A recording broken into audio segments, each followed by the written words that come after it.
வணக்கம். மீண்டும் ஒரு பதிவில் உங்களை சந்திப்பதில் மிக்க மகிழ்ச்சி.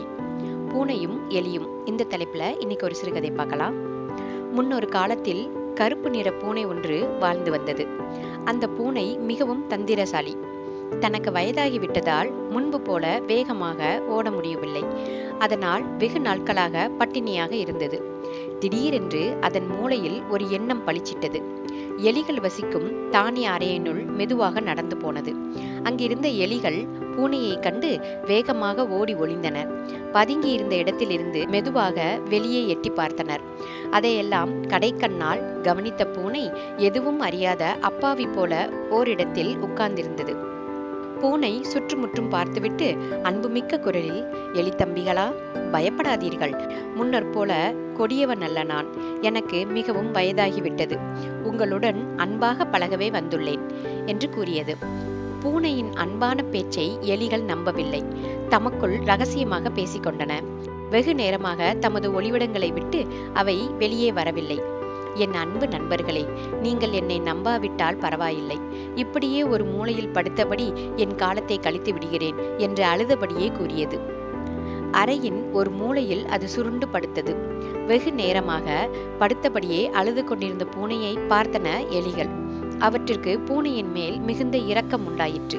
மெதுவாக ஒளிவிடங்களை விட்டு வெளியே வந்தனர். பூனையின் அருகே சென்று ஆறுதல் வார்த்தைகள் கூறினர். என்றாலும் மிகவும் எச்சரிக்கையுடன் ஓடி தப்புவதற்கு ஆயத்தமாகவே அவை நின்றனர். பூனை மிகவும் சாதுவாக இருந்தது. என்னால் இனி நடக்கவே முடியாது, உங்களைத்தான் நம்பியுள்ளேன் என்று பலவீனமாக பேசியது. எலிகளும் தம்மால் இயன்ற அளவு உதவிகள் செய்வதாக பூனையிடம் கூறினர். ஓடி சென்று பல்வேறு உணவுப் பொருட்களை எடுத்து வந்து பூனைக்கு கொடுத்தன. பூனை அவற்றை சாப்பிட்டுவிட்டு அந்த இடத்திலேயே படுத்திருந்தது. சில நாட்களுக்கு பின்னர் பூனை எலிகளை பார்த்து, நண்பர்களே, நீங்கள் என்மேல் காட்டும் அன்புக்கு மிகவும் நன்றி. அதற்கு பதிலாக எனக்கு தெரிந்த ஒரு அற்புத நடனத்தை உங்களுக்கு சொல்லித் தருகிறேன் என்று அன்புடன் சொன்னது. எலிகளுக்கும் நடனம் கற்றுக்கொள்ள விருப்பமாக இருந்தனர். மகிழ்ச்சியுடன் சம்மதம் தெரிவித்தனர். அணி அணியாக பிரித்து எலிகளை வரிசைப்படுத்தியது. தினமும் எலிகளுக்கு நடனம் சொல்லிக் கொடுத்தது. எலிகளும் ஒருவர் பின் ஒருவராக நின்று அழகாக ஆடி மகிழ்ந்தனர். சில நாட்களில் எல்லா எலிகளும் நடனம் பயின்றுவிட்டன. ஒரு நாள் பூனை ஓய்வாக படுத்திருந்தது. தம் முன்னால் வரிசையாக நின்று நடனம் ஆடிய எலிகளை பார்த்தது. தனது திட்டத்தை உடனே செயல்படுத்த விரும்பியது. வரிசையாக தன் முன்னால் ஆடியபடியே செல்லும் எலிகளை பார்த்தது. அந்த வரிசையின் கடைசியில் மகிழ்ச்சியுடன் ஆடிக்கொண்டு சென்ற எலியை லபக் என்று ஓசைப்படாமல் பிடித்து கொன்று தின்றது. பூனைக்கு இப்போது எந்த கவலையும் இல்லை. தினமும் வரிசையாக தன் முன்னால் நடனமாடிய எலிகளில் கடைசியில் செல்லும் எலியை பிடித்து தின்றது. உறக்க பாடி ஆடி செல்லும் எலிகளுக்கு பூனையின் தந்திரம் புரியவில்லை. பூனையும் சுகமாக தன் காலத்தை கழித்தது. எலிகளின் கூட்டத்தில் சில நாட்களில் அவற்றின் எண்ணிக்கை வெகுவாக குறைந்து வந்தது. தனது கூட்டத்தில் பலர் காணாமல் போனதை எலிகளின் தலைவன் கவனித்தான். தமது உறவினர்கள் பலர் காணாமல் போனதால் எலிகளின் நடனமும் நின்று போயிற்று. தனக்கு தினமும் கிடைத்த உணவு தடைப்பட்டதே என்ற வருத்தம் பூனைக்கு. தமக்காக பூனையும் கஷ்டப்பட்டு கவலைப்படுகிறதே என்ற வருத்தம் எலிகளுக்கு. எலிகளின் தலைவன் மிகவும் கவலைப்பட்டான். தனது நண்பனும் வேறொரு எலிகள் கூட்டத்தின் தலைவனுமான சிக்குவை அது சந்தித்தது. தனது கவலையை சொல்லி அழுதது. மிகவும் புத்திசாலியான சீக்கு எல்லாவற்றையும் கேட்டறிந்தது. கருப்பு பூனையையும் அதன் நடனத்தையும் பற்றி கவனத்துடன் விசாரித்தது. தந்திரக்காரனான பூனையை பற்றி அது முன்பே அறிந்திருந்தது.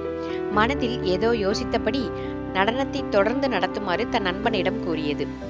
நின்று போன எலிகளின் நடனம் மீண்டும் ஆரம்பமானது.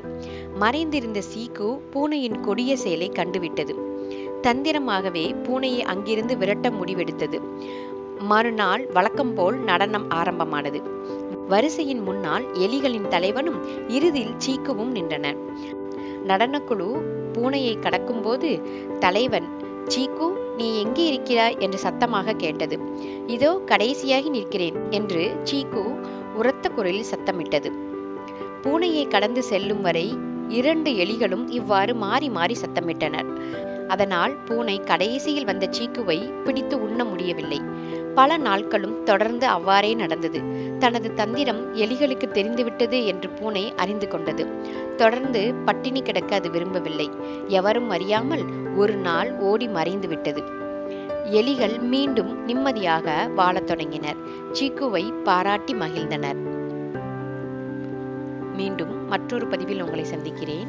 அதுவரை உங்களிடமிருந்து விடைபெறுவது கணேஷ் சேதுராமலிங்கம். என்னுடைய சேனலை சப்ஸ்கிரைப், லைக், ஷேர் செய்து எனக்கு ஊக்கமளியுங்கள். நம்மை இணைத்த இயற்கைக்கு நன்றி கூறி விடைபெறுகிறேன். நன்றி, வணக்கம்.